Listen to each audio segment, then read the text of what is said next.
All right, so next portion of our visuals showcase.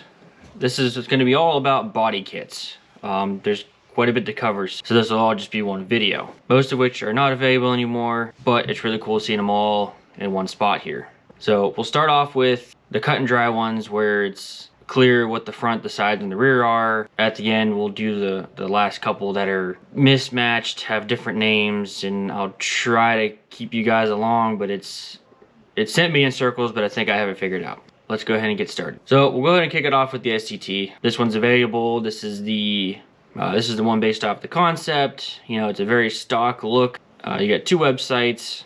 I'll put in the description of where you can get this. Basically, it's just a front lip, kind of a rear lip, and then new side skirts that just add a little bit of, basically a little bit of extra wide to match where the rear starts. And that's all there is to it. Next, we're gonna look at the AED. This is a really good example of an AED car. This even has the fenders, which are even more hard to find. So it's on the aggressive side. I feel like it's not too aggressive. It's very sharp. I really feel like it is complete if you have the whole thing versus having one piece or another. You know, having a complete body kit lets it flow like it needs to and really capture what they were going for look-wise. Here we have the Arcade Sport. This is a very loud and large body kit. A lot of curves, a lot of sharp edges. This is one based off of, or basically the one they used on the GXP concept. And then if you look up the Hot Wheels concept, it has this kit as well. Even being so large, it actually flows with the body lines very well, I feel. And it actually has its own side moldings that go in the doors to kind of complete the look all the way across the car. All right, so now we get in the kind of crazy looking ones. From here on out, most of these had really poor fitment issues. The stock photos really didn't represent the actual thing very well. But I'll try my best to kind of keep you guys going as to what each one was called. So this first one's going to be the Vader, or Invader, as I've seen it called. And it's a very aggressive one. The front bumper sticks out a lot. Got one here in the garage, Brad's car. It's grown on me. I feel like it really goes along with the body lines really well. It's on an SE, so it doesn't have any door cladding. I feel like that helps quite a bit. Wasn't able to find anybody with the side skirts. You know, the side skirts really go along with the rest of it, at least on the coupe. I'm not too sure I couldn't find sedan ones. This body kit works. I really like it. I do want to say one side note that majority of these are actually manufactured by AAT, and then other companies buy them, relabel them, and resell them. Because what you'll find is on the inside, you'll see the stamp, the sticker, something that says the mold was from AIT. So this one, and I had to use a couple of different cars here because no one had complete kit on theirs that I could find. Mainly called the Show Off. It was also called Chaos and Combat. If you look all three of those up, it brings you right back to this body kit. It seems like it's still available. The front has a little added lip, so that doesn't come with it. There's a lot of space for fog lights, so that's pretty neat, a little different. But it does flow really well if you have the whole kit as one. I feel like the side shirts are a little in too much. You know, they kind of set it off with the whole aftermarket look. So this one's called Hot Bodies. It's actually labeled as Hot Bodies, but I also saw it listed in one other place as Venom. Really couldn't find any other info on that. It just kind of labeled it as this is the Grand Am Venom kit. So I'm not too sure what's up with that, but it's another very aggressive one. Not very common. I've only seen 2 examples of these, but it does seem to work with the body lines. You know, if it's your style, you know, it's the kind of stuff that works for you.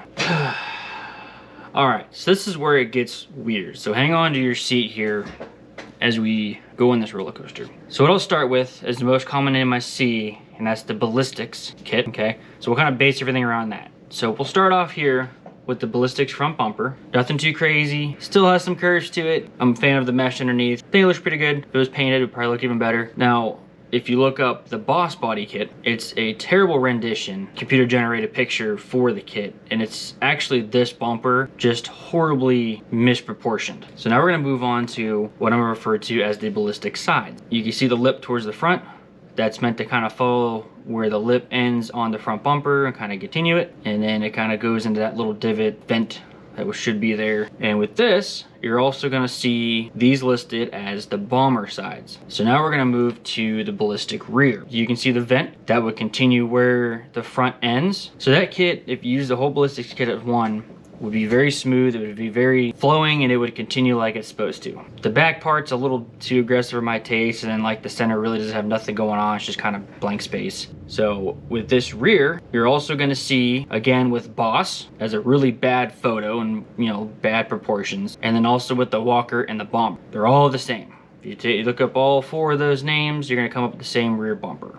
So now we're moving on to this one, referred to as the Walker and the Bomber front end. They seem to just have their own thing going on here. And then if you see any of the pictures, you'll see that rear we just talked about and those other sides we talked about. They kind of mismatched to kind of sell their front end apparently.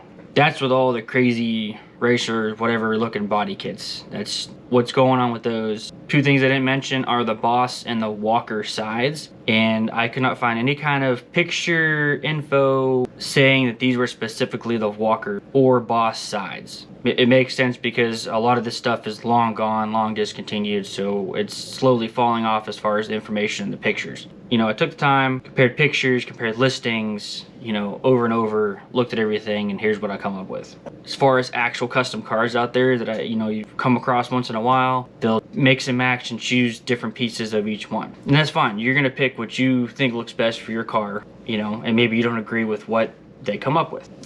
I was really glad to use the members cars that I could. I put it out there a long time ago about having body kits, send me pictures. Took all that, used as much as I can to put this together for you guys. And in doing so, it was kind of, you know, hitting the time machine and going back about 10-15 years and seeing, you know, these cars in their prime. Don't forget, we still have the headlight and taillight one. I'm gonna try to put that all as one. Otherwise, it's good content that'll be coming at you guys. We are going to be doing actual hands-on work too to get these cars running. Bear with me as I throw these things together while still working on the cars. Yeah, definitely getting excited that we're getting closer to putting them on the road. So share your favorite body kit down in the comments. Let me hear what you guys like. And if you have a custom Grand Am, you know, with one of the wild body kits, also let me know in the comments. So thanks for watching, and we'll see you in the next one.